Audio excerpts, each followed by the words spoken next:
అందరికీ good evening, నమస్కారం. నేను వీడియో అప్లోడ్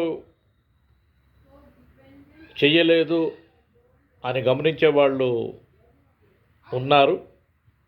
అయితే ఎలా 3 మ్యాచ్లు ఓడిఐ సిరీస్లో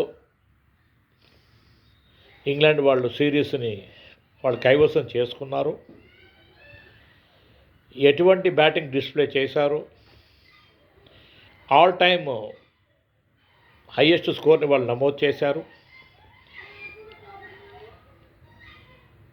మరి ఇండియా కూడా 360 రన్లు కొట్టింది. రోహిత్ శర్మ మరి అతని మీద వచ్చిన రూమర్స్ ఏదైతే ఉన్నాయో మరి నిజంగా సెలక్షన్ కమిటీ ఫోన్ చేసిందా, బాబు నువ్వు 2027 ప్రపంచ కప్లో నీ స్థానం లేదు అని చెప్పిందా, విరాట్ కోహ్లీతో కూడా ఏమన్నా మాట్లాడిందా? ఇవన్నీ కూడా ఏమిటంటే ఎజంప్షన్స్ అన్నీ అనుకుంటానండి. ఎన్నో రకాలుగా తప్పుడు ఇన్ఫర్మేషన్ మరి సర్క్యులేట్ అవుతున్నప్పుడు ఇది కూడా ఒకటేమో అని కూడా అనిపిస్తుంది. అంత కాన్ఫిడెంట్గా మరి ఇన్ఫర్మేషన్ సర్క్యులేట్ అయింది అంటే, వార్తల్లో కూడా వచ్చింది అంటే, మరి సెలక్షన్ కమిటీ రోహిత్ శర్మకి ఫోన్ చేసి చెప్పడం ఏమిటి? అతను మరి విజృంభించి తనేమిటో సత్తా చాటాడు.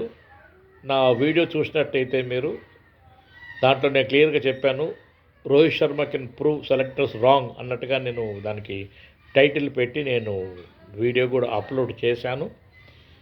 అయితే శుభమాన్ గిల్ తన వంతు తాను ఒకనొక అనలిస్టులు శుభమాన్ గిల్ని తప్పుపడుతున్నాడు, అది కరెక్ట్ కాదు, అతని కాంట్రిబ్యూషన్ అతను చేశాడు. రోహిత్ శర్మ తన సత్తా మరోసారి చాటాడు. విరాట్ కోహ్లీ చక్కటి స్టేబుల్ బ్యాటింగ్ తోటి మరి అందరిని అలరించాడు.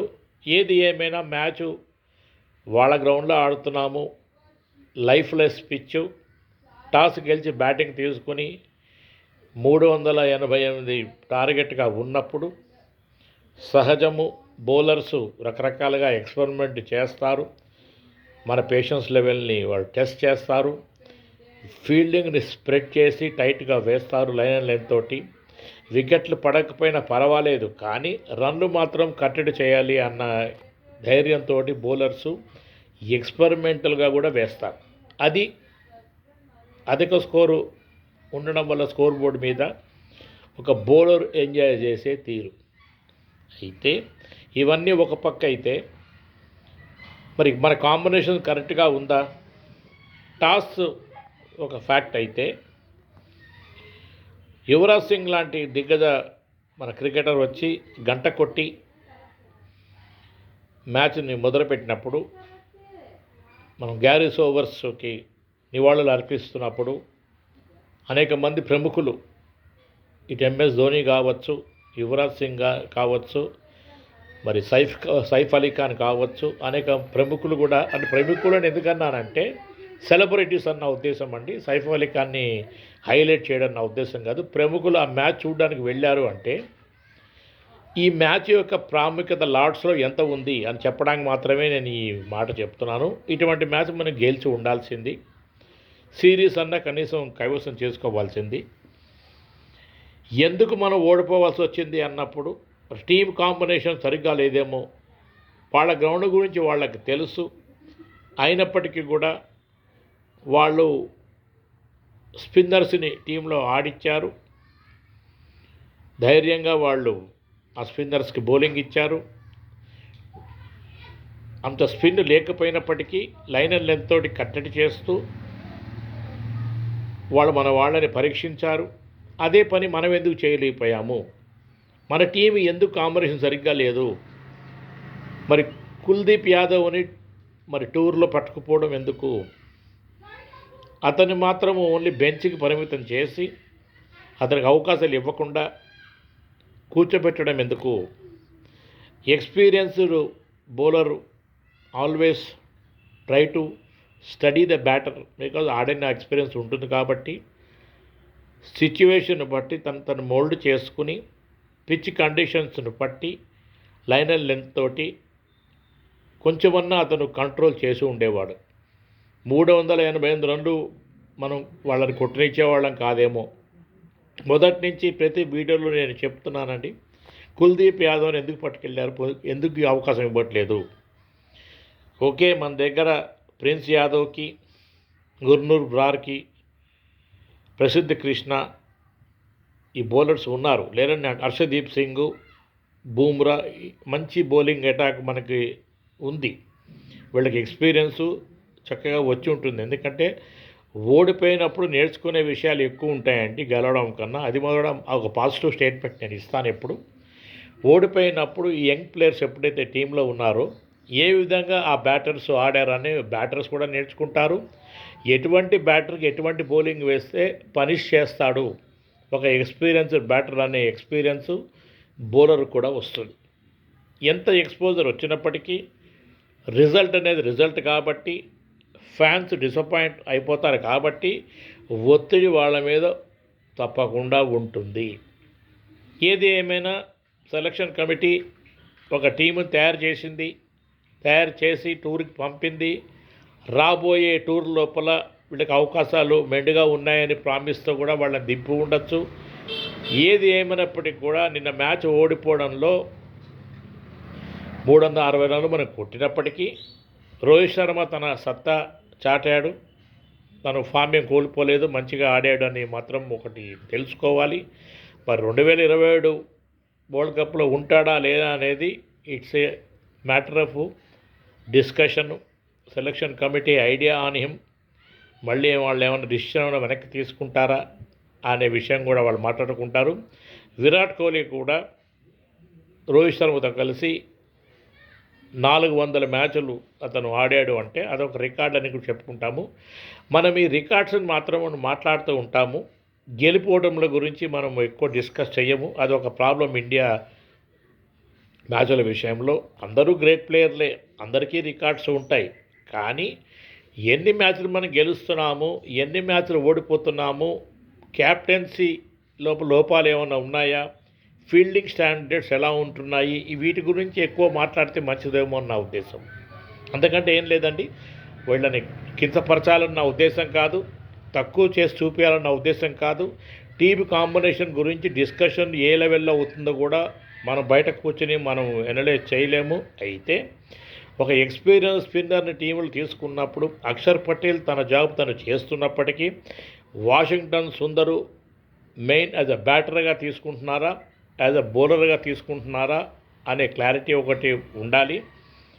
ఎప్పుడు అవకాశం వచ్చినా అక్షర్ పటేలు, వాషింగ్టన్ సుందరు అందరినీ ఆకట్టుకున్నా మ్యాచ్ గెలవకపోవడం వల్ల ఇటువంటి కామెంట్స్ తప్పకుండా వస్తాయండి. అక్షర్ పటేల్ తన జాబ్ తను చేశాడు కూడా లోగడ. అయితే కుల్దీప్ యాదవ్ని ఎందుకు అకామిడేట్ చేయలేదు?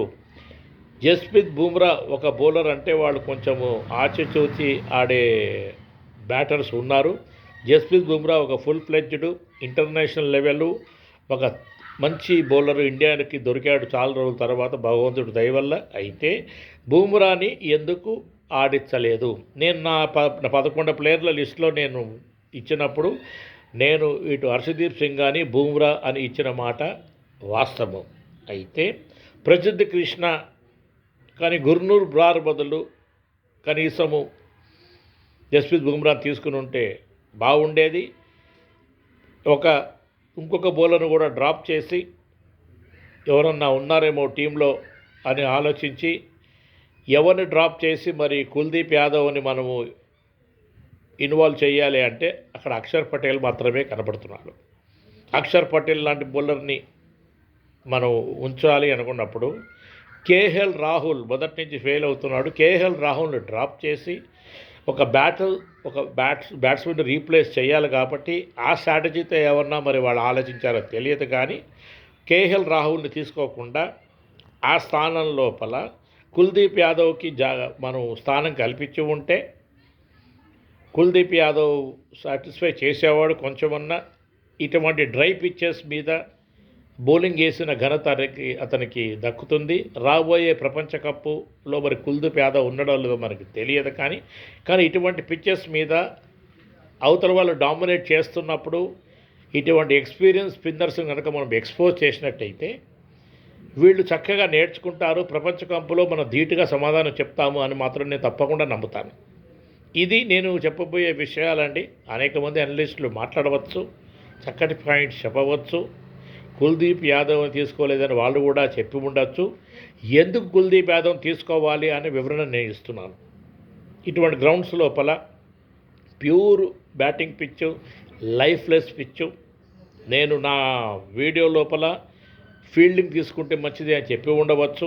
నెంబర్ ఆఫ్ మ్యాచెస్ కంపారిజన్ చేసినప్పుడు ఫీల్డింగ్ ఎంచుకున్న టీం ఎక్కువసార్లు గెలిచింది కాబట్టి, ముందు బ్యాటింగ్ అనే టీం తక్కువసార్లు గెలిచింది కాబట్టి, ఒక 10 మ్యాచ్ల డిఫరెన్స్ అన్న ఉంది కాబట్టి, ఒకవేళ ఇండియా టాస్ గెలుస్తుంది అనే ఒక ఎక్స్పెక్టేషన్స్ తోటి ఫీల్డింగ్ తీసుకుంటే మంచిది. అలాగే కుల్దీప్ యాదవ్ కనుక టీంలో ఉండి ఉంటే ఒక చక్కటి అవకాశము, ఫ్రీ మైండ్తో మన వాళ్ళు బౌలింగ్ వేస్తారు. ఒకవేళ ఒత్తిడిలో బౌలింగ్ వేయాలి అంటే కొంచెం ఆలోచించవలసి ఉంటుంది. కానీ ఏది ఏమైనా కానీ మన వాళ్ళు ముందుగా బౌలింగ్ వేయడం వల్ల ఫాస్ట్ బౌలర్స్ ఎవరైతే ఉన్నారో ఒక ఫ్రెష్ పిచ్ మీద బాల్ మూవ్మెంట్ అవుతుందా లేదా, అవ్వకపోతే ఎలా మూవ్మెంట్ చేయాలి, ఒక స్పిన్నర్ వేసినప్పుడు బాల్ టర్న్ కాకపోతే దానికి ఆల్టర్నేటివ్ ఏమిటి, ఎటువంటి టెక్నిక్స్ మనం డెవలప్ చేసుకోవాలి. అయితే రెండవ ఇన్నింగ్స్లో మనం ఒకవేళ బౌలింగ్ వేసినట్టయితే, రెండవ ఇన్నింగ్స్ అంటే ముందు మనము బ్యాటింగ్ ఆడేసి తర్వాత బౌలింగ్ వేసినట్టుంటే 50 ఓవర్ల మ్యాచ్ ఆడుంటాం కాబట్టి పిచ్ యొక్క కండిషను అంత ఫ్రెష్గా ఉండదు అని నేను భావిస్తున్నాను. ఏది ఏమైనా ఇంగ్లాండ్ని అప్రిషియేట్ చేయాలి. వాళ్ళ దేశానికి పిలిచి చక్కగా 5 మ్యాచ్ల సిరీస్లో ఒక మ్యాచ్ వాషౌట్ అయినప్పటికీ 4 మ్యాచ్ల సిరీస్ని కైవసం చేసుకుని వైభవ్ సూర్యవంశీ అనే ప్లేయర్ని డామినేట్ చేయనీయకుండా 3 సార్లు అతన్ని ఫెయిల్ చేసి మరి 14, 13, 15 రన్లకి వైభవ్ సూర్యవంశీ కాంట్రిబ్యూషను అది కూడా మనం గమనించాలి. ఫ్యూచర్ మ్యాచెస్లో మళ్ళీ వైభవ్ సూర్యవంశీని వాళ్ళు అకామిడేట్ చేస్తున్నారు. సంజు శాంసన్కి అవకాశం లేనట్టున్నది. ఏదేమైనా కానీ రీక్యాలిక్యులేట్ చేస్తున్నారేమో, రీథింకింగ్ చేస్తున్నారేమో. జింబాబ్వే టూర్ మధ్యలో మరి లోపల ఏమన్నా టీం ఏమన్నా మారుతుందేమో ఒకసారి చూద్దాము. ఏది ఏమైనా డకెట్ లాంటి ప్లేయరు మరి 3 మ్యాచ్ల ఓడిఐ సిరీస్లో 2వ మ్యాచ్లో అతను ఎలా అవుట్ అయ్యాడో చూశాము. అయితే 3వ మ్యాచ్లో అతనికి మళ్ళీ అవకాశం ఇచ్చారు. అతను ఎటువంటి ప్రభావం చూపించాడు మన మీద అని మనం తెలుసుకోవాలి. బ్యాట్స్మెన్ ఫెయిల్ అవుతున్నాడు కదా అని చెప్పి తీసి పక్కకి పెట్టడం అనేది ఒక సొల్యూషన్ మాత్రము కానే కాదు. ఇది నా అభిప్రాయం అండి. మీ అభిప్రాయం తెలియచేయండి. టీం ఎలా ఉండాలనేది మనం ఆలోచిద్దాము. ఒక జింబాబ్వే టూర్ విషయంలో నా దగ్గర రాసుకున్నాను. నెక్స్ట్ వీడియో లోపల రిపీటెడ్ వీడియో లాగా మళ్ళీ ఇండియా ఫ్యూచర్ మ్యాచెస్ ఏమేమి ఉండబోతున్నాయో తెలుగులో నేను అప్లోడ్ చేయలేదు. వాటి గురించి మాట్లాడుకుందాము. ఇంగ్లీష్లో మాత్రము ఇండియా ఫ్యూచర్ మ్యాచెస్ ఉన్నాయండి. అది జనవరి 27 వరకు బహుశా నేను చెప్పి ఉంటాను. ఖచ్చితంగా డిసెంబర్ వరకు అయితే చెప్పాను. ఆ తర్వాత మనం చూద్దాము. ఏదేమైనా కానీ క్రికెట్ని భోజనంగా భావించేవాడికి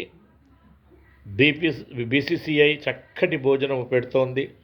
ఈ డిసెంబరు 2026 మరియు జనవరి 27 వరకు కూడా మ్యాచెస్ వాళ్ళు షెడ్యూల్ ఖరారు చేశారు. టీం ఒకటే వాళ్ళు ఫైనల్ చేయాల్సి ఉంటుంది. ఈ లోపల అనేక మార్పులు ఎక్స్పెక్ట్ చేద్దాము. ఏది ఏమైనా నా వీడియోలు చూస్తూ ఉండండి. నా పేరు సాయి ప్రసాద్ అలియా సాయి ప్రకాష్. నా ఛానల్ పేరు Hyderabad blues on cricket analysis. BLUUZ అని టైప్ చేయాల్సి ఉంటుంది. Hyderabad blues on cricket analysis. Mail ID goodluckprasad@gmail.com. దయచేసి కమ్యూనికేట్ చేయండి. మంచి విషయాలు మాట్లాడుకుందాము. ఎంతోమంది చక్కగా మాట్లాడుతున్నారు. ఎనలిస్టులు, తోటి ఎనలిస్టులు చక్కగా ఎనలైజ్ చేస్తున్నారు. చక్కటి విషయాల మీద వాళ్ళు కామెంట్ చేస్తున్నారు. ఏది ఏమైనప్పటికీ కూడా ప్లేయర్ ప్రొఫైలు మనం పాడు చేయకుండా వాళ్ళ గురించి మాట్లాడాలి. రోహిత్ శర్మ గురించి వచ్చిన కామెంట్స్ని అతను తిప్పికొట్టి సెలెక్టర్స్కి ఒక లెసన్ మాత్రము చెప్పాడు అని చెప్పక తప్పదు. అందరికీ నమస్కారం. మరొక వీడియోతో ముందుకు వస్తాను. బాయ్.